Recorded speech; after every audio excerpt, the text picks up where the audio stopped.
And good morning. Welcome to Community Voice. I am your host, Josh Engel. Today is Friday, January 31st, and we are very, very pleased to be streaming this morning's interview with Carolyn Gray, co-founder and chief curator at the Carver High Museum and Archives of West Georgia, as we discuss some upcoming events in celebration of the history of George Washington Carver High School. We have a lot of upcoming events to talk about. Yes, so if you have any questions or comments for our guest, Carolyn Gray, feel free to hop in the live stream, and you can put in a comment on our WLBB News Talk 1330 Facebook page. I'd be happy to read those out to Miss Carolyn. Of course, we're also live streaming on this station's website, and you can also check out the podcast, which will be uploaded later. So, good morning, Miss Carolyn. How are you? I'm great. All right. So, if you could, for listeners at home, tell folks a bit about yourself. I was born and raised here in Carroll County, 1947, the good old days. I was born and raised in Temple. My family were sharecroppers from the time I was born until I left home in 1965 when I graduated from Carver High. I went out west to find freedom because, this was 1965 and things hadn't started yet gelling yet on the civil rights front. So I presumed things were going to continue being the way they had always been, and I wasn't sticking around for that. Absolutely. So I went away. 32 years later, I came back to take care of my mother. And when I came back, I discovered that hardly anybody remembered Carver High, especially, the people, classmates, of course, remembered it, but the younger generations, hardly anybody knew about Carver High, and it was a great influence in the lives of all of the young black people of my age because it was the only school we could attend. Absolutely. Thank you. Thank you, Colin. So the idea that our, oops. There we go. Got some fans. They calling in. They may have some questions for you. That's probably my sister. Oh, no, it's my alarm. So, there we go. I'm here, so you can stop. There we go. Okay. But anyway, it bothered me that our history, that people didn't remember it. And also, when I would run into the former classmates, they would say two things. First, they would say, "Hey, Miss Carver High," which I never thought I'd hear. This was 32 years later. I never thought I'd hear those words again in my life. That the next thing they would say was, they threw away all of our stuff. And I'm thinking, what stuff? What are you talking about? And they said, when they integrated the schools, when they took over the schools, and they're talking about the school boards, when they took over the schools, they took over all of the black elementary schools, and they took all of our stuff from all of those years, and they threw it in the trash. What? That's crazy. I mean, That's was wild. All of the photographs, the trophies. The history, the legacy. Everything was gone. I mean, the schools had names that went back to emancipation. These were schools that were built by the first, the freed slaves. And they began as churches because that was the first thing that the freed slaves did. Was the first thing they built was churches. And these were not like churches with steeples. These were a neat place in the woods with trees. It was a brush arbor is what they called it. And it was a place that the community could go meet. There were lots of these churches, and these churches evolved into schools because at that point, the emancipated former slaves could not read and write because it had been against the law to teach slaves to read and write. So this was a whole bunch of free but illiterate people. So that everybody wanted to learn. And so these churches evolved into schools where there's a saying of, let me get some water, each one teach one. Anybody that could read and write became a teacher. Wow. They taught what they knew. So eventually, we became more literate, but those church schools became the black schools because there was no funding for black schools in those days. Even up until after World War II, there was no funding for black schools. So the black community was creating these schools. And so over time, there was 80-something schools in the 20s. Over time, these schools consolidated, getting more kids into one place. So by the time the Brown decision came along in 1954, 55, black kids were going to school in shacks in the woods. I mean, I spent my first through sixth grade, I attended school in a World War II military barrack, recycled. Wow. It had been used to house German prisoners of war. Wow, whoa. So when the war was over, they had all of these barracks, and they sent out word that if you wanted to get these buildings, you could come, the communities could come and get it. So I don't know if white communities did this, but I know that a lot of the black communities around here went to, I'm trying to remember the location, it was up beyond Rome, way up there.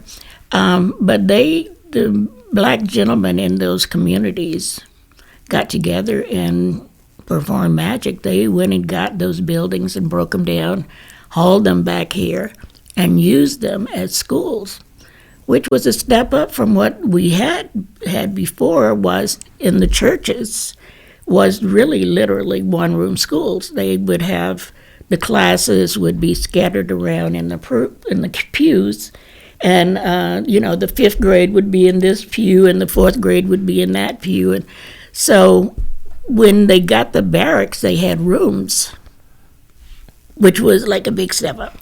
So eventually, by the time Brown decision was signed, the state of Georgia and southern states decided they wanted no part of that, of integrating the schools, which, the Brown decision made segregation illegal in public accommodations, which included schools. But the southern states said, no, we're going to stick with segregation. And the former Supreme Court decision was separate but equal, so they said, we're going to stick with separate but equal. But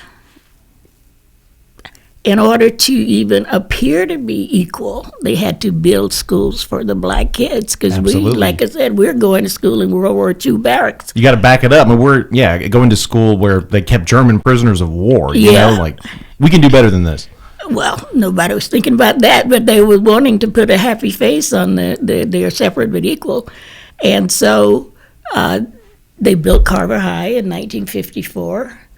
And then a few years later, they built 4 elementary schools. There was Providence in Temple, Hudson in Bowden, Gladden Heinsman in Villa Rica, and a school called Springview, which took in Clem, Rootville, Whitesburg. All of those kids were now in Springview, which is now Central Elementary. So roll along, fast forward to 1965, the federal courts came back and demanded that the southern states, including Georgia, integrate their schools or close them. There was no two ways about it. So that was the year I graduated from high school, 65, that summer, spring. I went to California. I was just looking for a new life. But all hell had broke loose here because they now had the mandate to integrate the schools.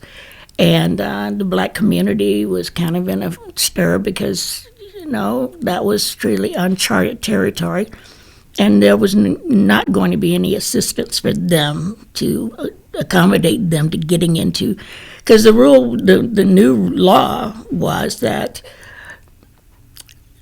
the black kids who were now high school kids, they started with the high school, the black kids who were attending Carver High, could opt to go to one of the formerly all-white schools in their community. Carver High was a consolidated high school. It had kids from the whole county. It was the school that all black kids in Carroll County attended, not just Carrollton, but the whole county of black kids. So when the order came that they could go to register for their local, formerly all-white school that had never had a black person in there. Can't imagine how scary that must have been for the families to go, start that process. Well, I have a younger sister who decided she did not want to go to Carver High that summer. She was in the 8th grade, but she was rising to the 9th grade, I think. And she decided that she was not going to go to the school in the cemetery, because that's where Carver High was built, overlooking the city cemetery. Yeah. The cemetery was there when they built the school. So Janice Smith, shout out, said, I am not going back to the graveyard school. I'm gonna go to Temple High. So I was shocked to hear that my parents okayed this, because my parents, there was 13 kids, and they had been very cautious in raising us to keep us safe, because this was the Jim Crow era. Yeah. But they said okay. So then she told my brother Philip, who was a year or so older than her, that mom and dad said she could go to Temple High. And he said, well, you can't go by yourself. I'll go with you. And then the next thing he said was, we're going to need more people.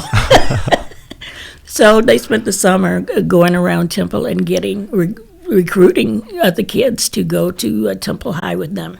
And so when school opened in September, there was 11 of them, and they integrated Temple High. Wow.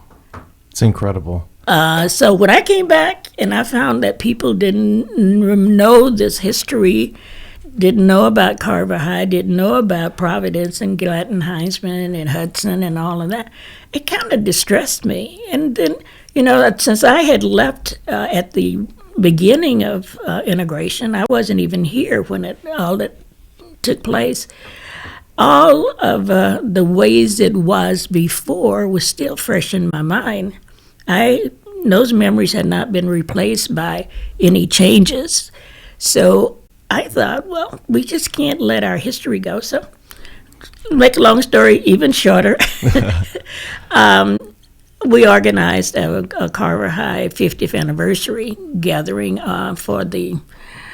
it was the 50th anniversary was 2005. So 2004, we organized a group of people, alumni, and we planned for a year for this 50th anniversary. And so the whole concept of the Carver High Museum came out of the 50th anniversary and the idea of trying to hold on to our history. Time is 8:44. We're going to go and take our first commercial break, but when we come back, we're going to jump back into our conversation with co-founder and chief curator of the Carver High Museum and Archives of West Georgia, Carolyn Gray, as we discuss the recent Carver High proclamation, as well as some upcoming events, including the Carver High exhibit and the Carver Rights reception, which is coming up, both coming up in early February. So Community Voice brought to you by Tanner Health System and Oak Mountain Academy. Oak Mountain Academy is an innovative school of academic excellence celebrating over 61 years. I'm Patrick Uran, head of school, inviting you to join us on the mountain to see our mission and vision in action. Academic excellence, a faith-based environment, and dynamic opportunities are just a few of the reasons our families choose Oak Mountain Academy. Academic scholarships and tuition assistance are available. For more information, visit us at oakmountain.us. Discover your journey at OMA. Prepare, explore, and achieve. Consider the Mobius strip. Take a strip of paper, twist it, connect the ends. This connection forms a continuous loop. Seamless, infinite. That's how your healthcare should be too. At Tanner Health, the Mobius is our symbol and our promise, representing our continuum of care and our commitment that the services you need will be here for you always. We're not just changing healthcare, we're redefining it. See more at tanner.org.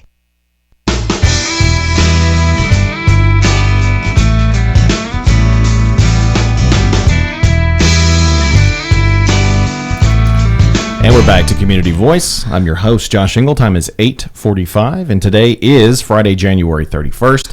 Very pleased to have Carolyn Gray, co-founder and chief curator at the Carver High Museum and Archives of West Georgia, in the studio with us today, talking a bit about the history of Carver High and, of course, some upcoming events that you're not going to want to miss, especially if you or a family member are a Carverite, having attended the school.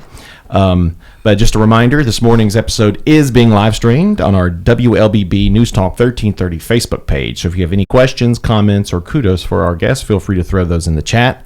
You can also check out the podcast of this episode, which will be uploaded to this station's website, as well as gradicommunications.com. So Carolyn, February is going to be a big month, a Black History Month.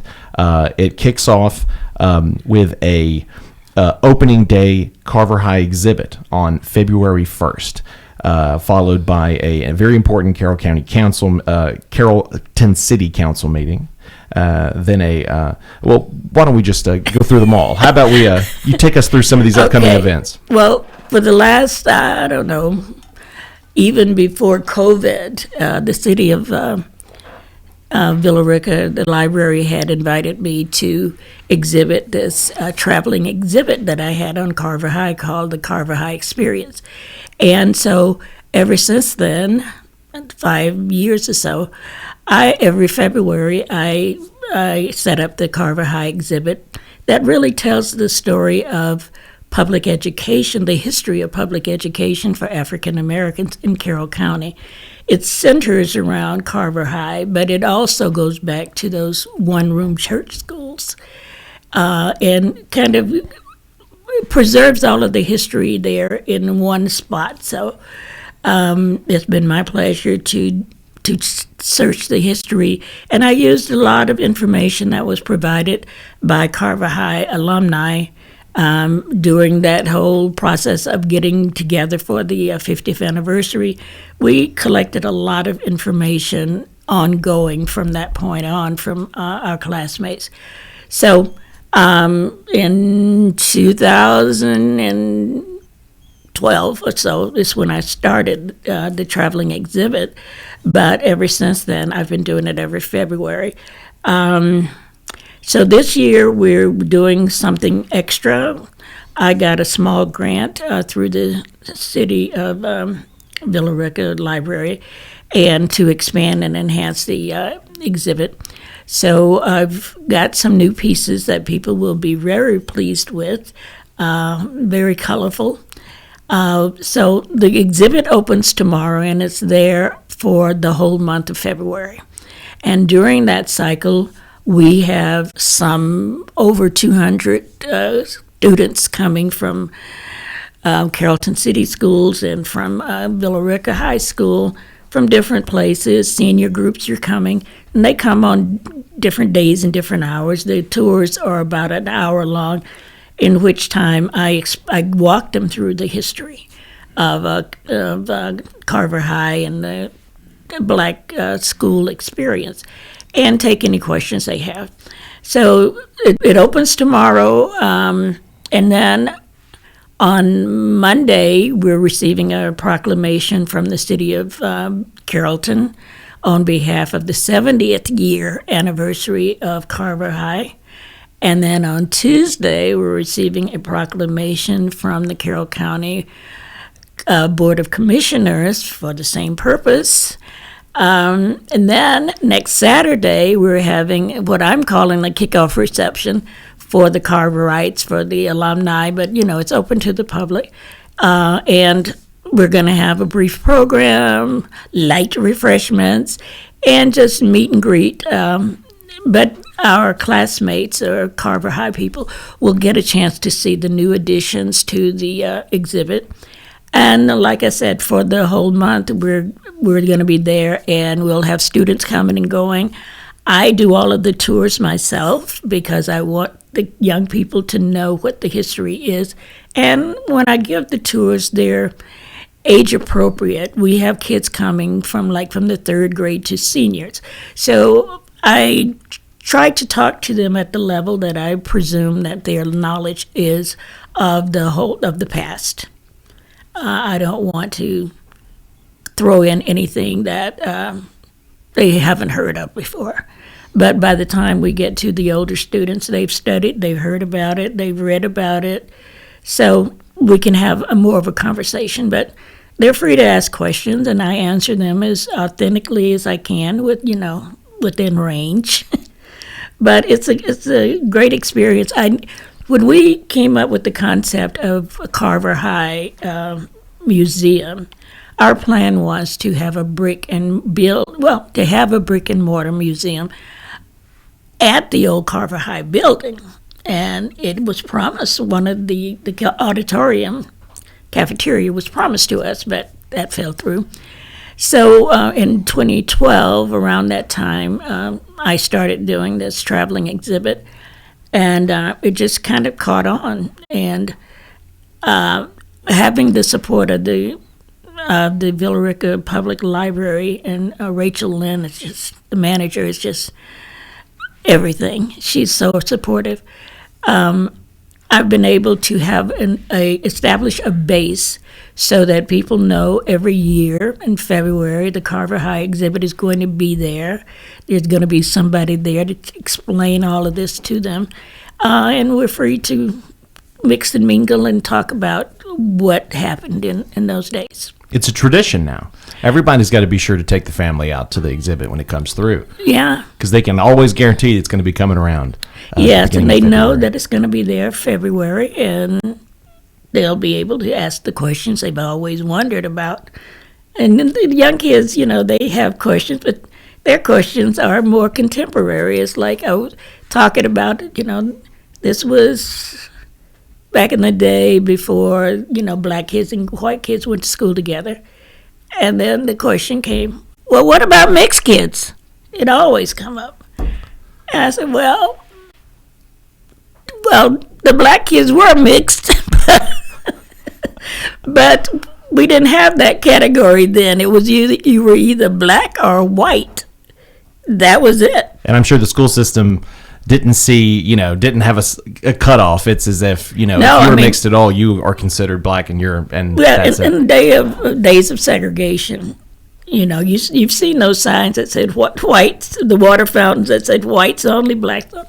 Well, in the South, in those days, the population was generally either black or white. There was not a Hispanic population here to speak of. The Native Americans were here, but they were not in that mix. They had their own thing, but you were either classified. Even the census back in those days, Hispanics didn't show up in the census until the 70s. Yeah, that's what I was thinking. Probably the mid 70s, I imagine. Yeah. So in those days, those are the kind of questions that I get from the kids. It's like something that is a reference to where they are today. Sure, seeing it through the lens, their contemporary lens.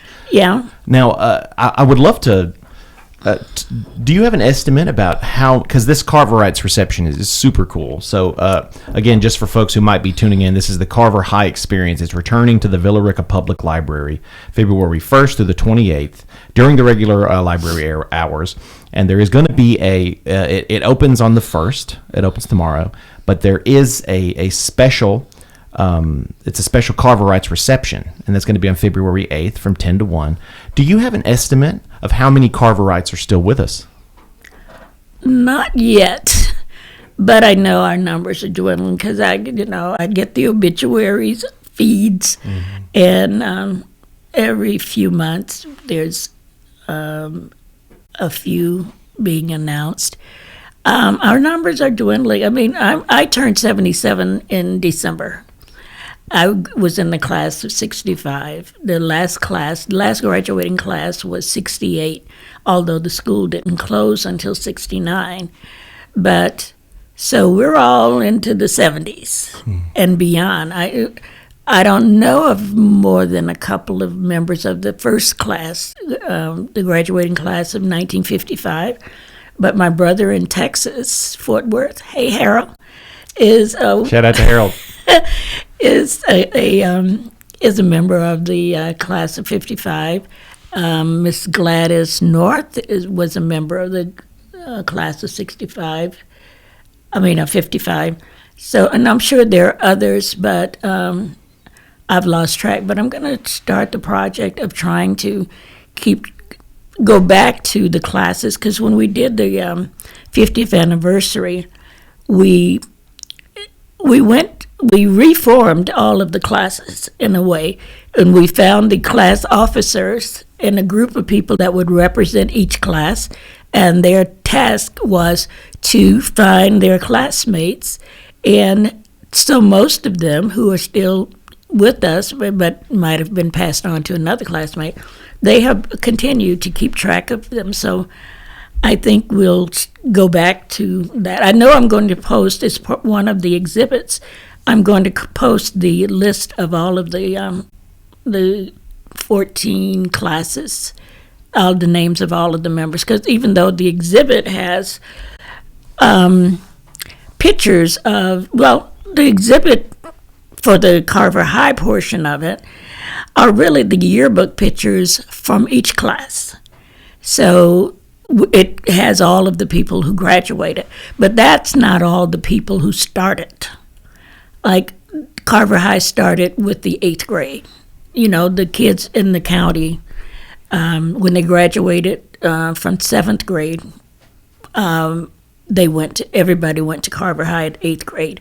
So those classes would be huge. We had about 300 kids. When we graduated, we had about 30 kids. So over the years, the numbers would just dwindle. So I have that list, I think, of most of the original kids. So we're almost out of time, but if you could, please leave listeners with where they can learn more about this organization. Well, I'm working on a website, but I'm going to be publishing a QR code where you can get to the website that has all of the information. So hopefully we'll have it ready when when the exhibit opens on tomorrow. But if not, keep looking on Facebook, because we have a page there, and I will put it there as soon as I get it done. Excellent. Check out the Carver High Museum and Archives of West Georgia on Facebook. And don't forget the Carver High Experience, returning to the Villa Rica Public Library, February 1st to the 28th. And you can check it out in honor of George Washington Carver High's 70th anniversary. Again, thank you so much, Miss Carolyn. Oh, it's my pleasure. And to thank you to everyone tuning in at home. We'll see you next time.